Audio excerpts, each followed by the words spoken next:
Hai kelas, selamat datang di channel virtual kelas yang kali ini akan membahas tentang cara mudah melakukan pemetaan array. Mulai dari array dimensi 1, 2, dan juga dimensi 3. So, sebelum kita mulai, pastikan kalian sudah klik tombol subscribe untuk selalu update video terbaru dari channel ini. Like dan share juga video ini, dan jika ada pertanyaan silahkan tinggalkan pesan di kolom komentar. So, apa saja sih yang perlu kita ketahui sebelum belajar tentang pemetaan array? Dan apa tujuannya? Pentingkah?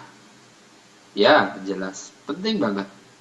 Ketika akan mendesain sebuah program, perlu direncanakan secara tepat dan eksak karena akan berpengaruh pada kecepatan, kapasitas, dan akses data dalam memori. Maka perlu kita ketahui gambaran atau visualisasi memori.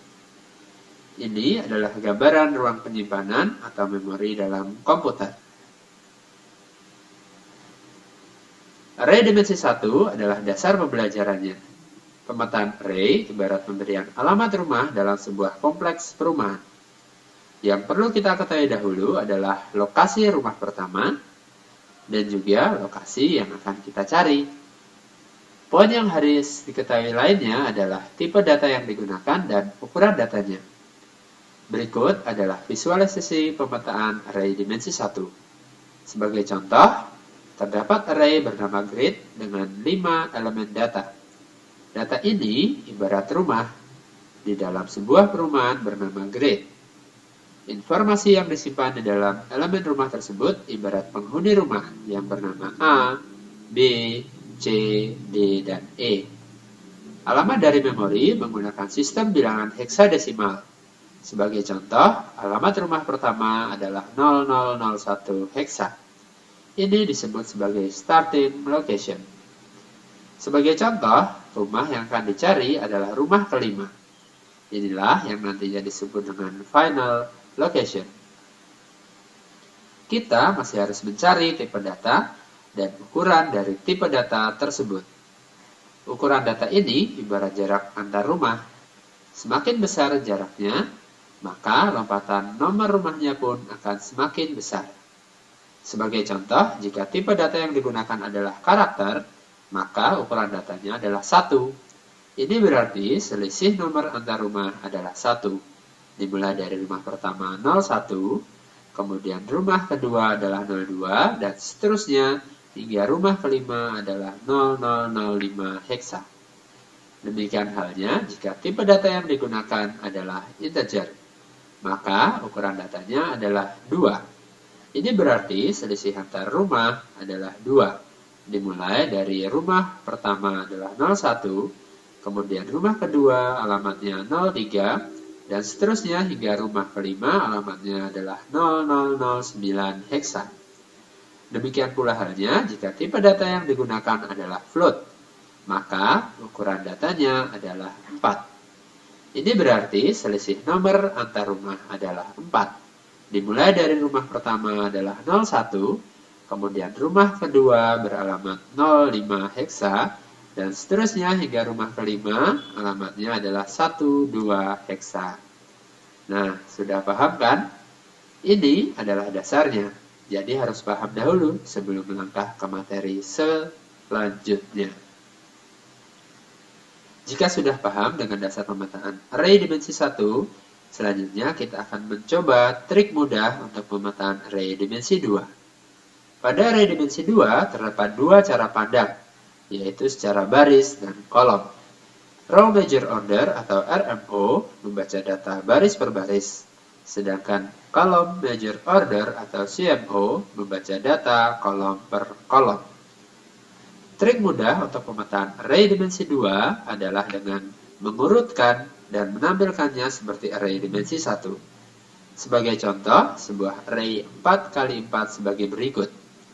RMO akan membaca data baris per baris, mulai dari baris yang pertama sampai baris yang keempat.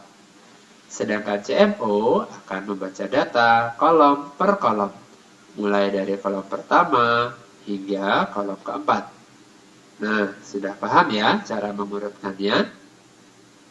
Kalau sudah paham tentang RMO dan CMO, Yuk, langsung kita coba saja triknya.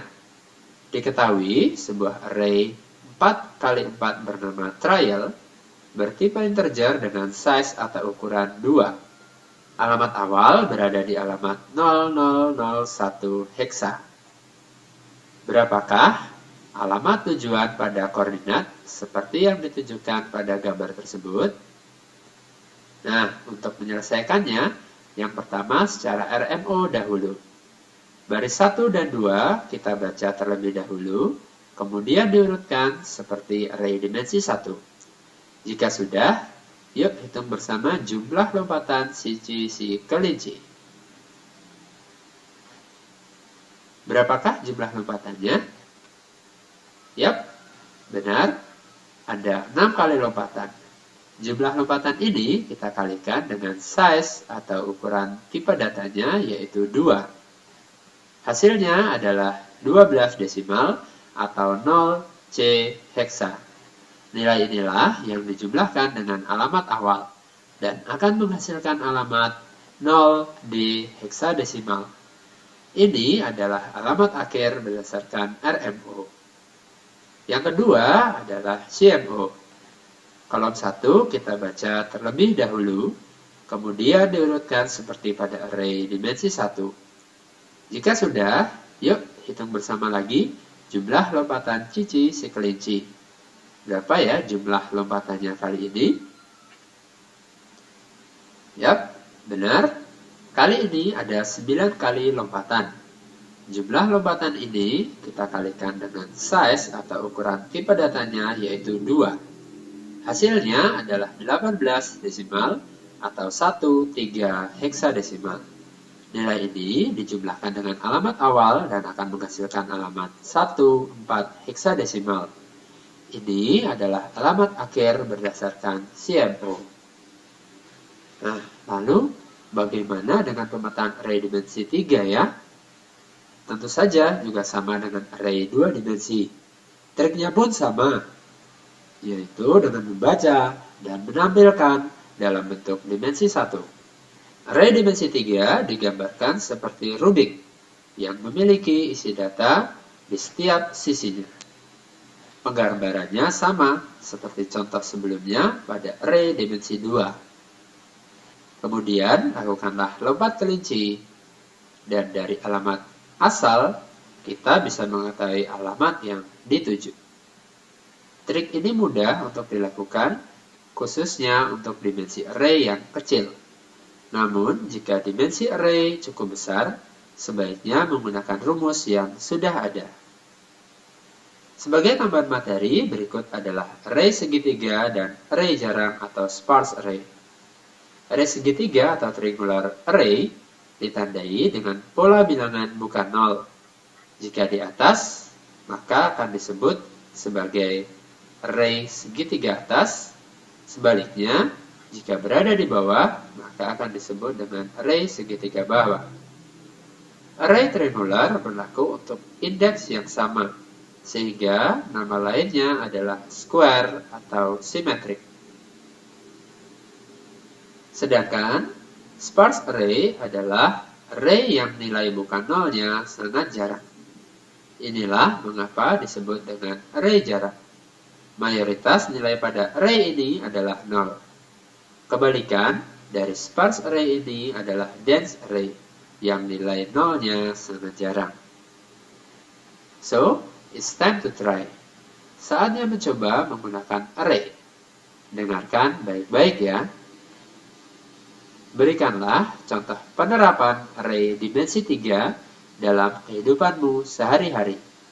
Data yang digunakan adalah data pribadimu yang tidak bersifat sangat penting dan boleh diketahui oleh publik. Kerjakanlah dan serahkan tugas ini bersama dengan soal pada slide materi utama. Nah, sudah jelas ya? So, terima kasih sudah nonton video ini. Tetap update video terbaru dengan subscribe, like, share, dan komen. So, see you!